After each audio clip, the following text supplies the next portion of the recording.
Yo, what's up guys? Welcome back, next match, Cross-Banlist Cup. First one again, well, last two actually for Group G. We have a clear winner for this moment, at least at the moment, with Swordsouls. Swordsouls sitting at first place with 6 points currently, right? But, I mean, all of the other ones still have chances, or, you know, still have a chance to move on to the top 16 playoffs. So next one, we have Swordsouls versus Grass Infernoids, which is actually like, well, almost 6 years a difference, and that's a lot. You know, I'm looking at the year 2017, Zodiac's, the year of Zodiac, grass looks greener. So intriguing. So which deck has the advantage? I, again, could definitely agree with the people, the more recent deck. Tennis, Swordsoul having a much higher ceiling compared to Infernoids. Then again, like, you know, this is Billy Breaks at least one of his lists from back then.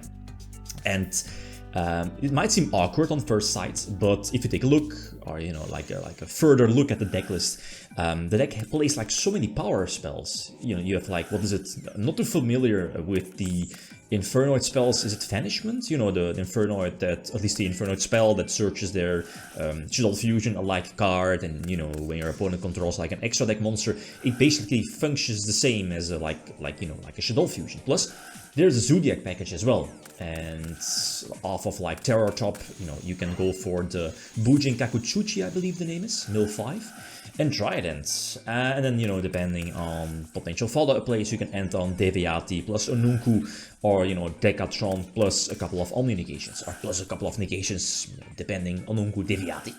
Anyway, so Droplet definitely helped out here, at least a little bit.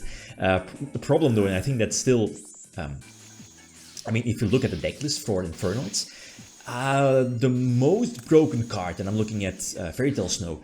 If it wasn't for Snow, I definitely would have been able to break the board, but because of Snow, I believe there's 3 in the deck, I think so.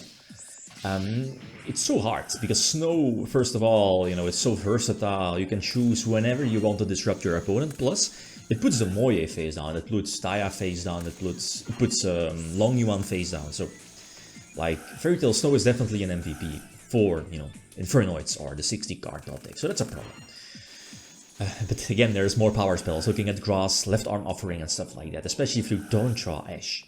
So I'll go first, and I don't think I need to fear any, you know, high impactful hand traps, or at least I don't think I need to fear any hand traps at all, I think. There's a couple of options I can end my board with. I do go for the option, at least I'm not ending on, the Protoss. I don't think there's, well, there is a reason not calling Dark, but calling Earth, to again prevent the small Zodiac package from, you know, hitting the board. But I go for Baron. I think Baron here in this case was much more important compared to, what is it called, the level 10 Swordsoul Synchro, because of that Omni negation. I'm looking at Grass looks greener, Left Arm Offering, especially again, no Ash in hand. So I definitely needed that Omni negation to potentially, you know, negate like a power spell. Luckily, those 2 traps were in hand, and, you know, it's kind of like a certainty that, you know, they cannot be used during the first turn. And I believe the blackout was known, if I'm not mistaken. And, okay, only 1 set during the end phase, so we can't black out that. But, I mean, you know, with, the Infernoid trap. You know which one I mean, yeah, special, what is it, level 7 and level 1 being Decathlon, and then, you know, sending an Infernoid from your deck to the graveyard, yeah, this is more than enough. And, you know, by the time, at least eventually, that put up 2 monsters on board as well. Okay, game number 3, I went second, and I think the only cards I sided in were Gammas, and, Gamma is superb against the normal summon here, prevents the Zodiac engine from, you know, coming through. For a little bit, I guess, Barrage was still there, I think. There it is, Void Vanishment, discard 1 card, search, what is it, Avoid Spell and Trap. Void Feast commits special summoning, yeah, double Decathlon plus level 7, Shetty, which basically, well, most importantly, I guess, is a DD Crow, right, during my turn. And that could be important for something like Fishuda. Thing here is that Fishuda, I mean, my draws, I'm honest, were superb. Like Imperm on, what was it, Trident, I think, yeah, was crucial, super crucial, to again protect my normal summon. Second, Fishuda. Fishuda, again, super powerful to force out a monster negation, I think. Onunku and Devianart are once per turn, right? Even though, you know, Decathlon copies those, but I think their effects are once per turn. Not so super sure about that. But again, Visuda being able to force out that monster negation, again, fantastic. And, you know, Imperm on Trident, that's already 2 interruptions and negations gone. And, you know, Protoss on field calling fire, that's insta-GG. Especially with Berserker on field. And Omni negation, you know, in case of Baron and Yugioh. And I think we knew the hand. Yeah, I think so. Again, number 4. And again, I think an okay open hand. But now there is a cross. Let's, you know, pause the game a little bit for a short while. And there is no Fairy Tale Snow, and that's huge. Not so sure how many cards are left in the deck, about 30 cards, 45 cards, off of Desires, still no Snow. And here, I think, but that depends, I mean, yeah, it depends on the fact that, first of all, do you have Snow in the graveyard? Second, you could have gone for like maybe a Deviati or Onunku summon if those were in the graveyard. I'm not so sure about that. And then go for Soul Charge for 4 probably.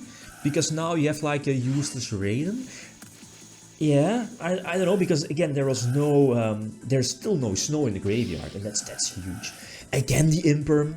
I think I drew Imperm every turn, or at least every game. Imperm super crucial to force out either the Spell and Trap negation or Trident, you know, or negating Trident. The normal summon is getting met by an interruption. Not so sure which one it was. Oh, yeah. Ecclesia, again, super important. The special summoning effect went me, or at least gave me the capability to go for Taya. Vacay hits the field for interruptions. Yugioh. And now I guess I can drop Long Yuan and eventually attack for a game. So I'm not so sure. I don't think it would have mattered, like in all honesty, putting up like an Onunku or Deviati and then go for like Soul Charge. But what can you do after that? That's still a Trident pop. And something else? Maybe go for like, what is it called? The rank 3 that negates a Spell and Trap? Yeah, I mean, it's basically almost the same board.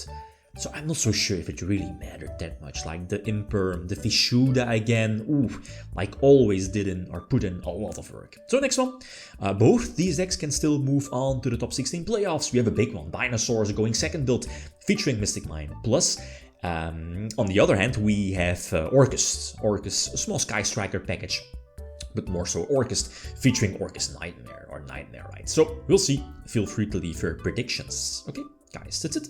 Thanks for watching. Feel free to leave a comment or like if you enjoyed the video. Riddim signing out. Peace.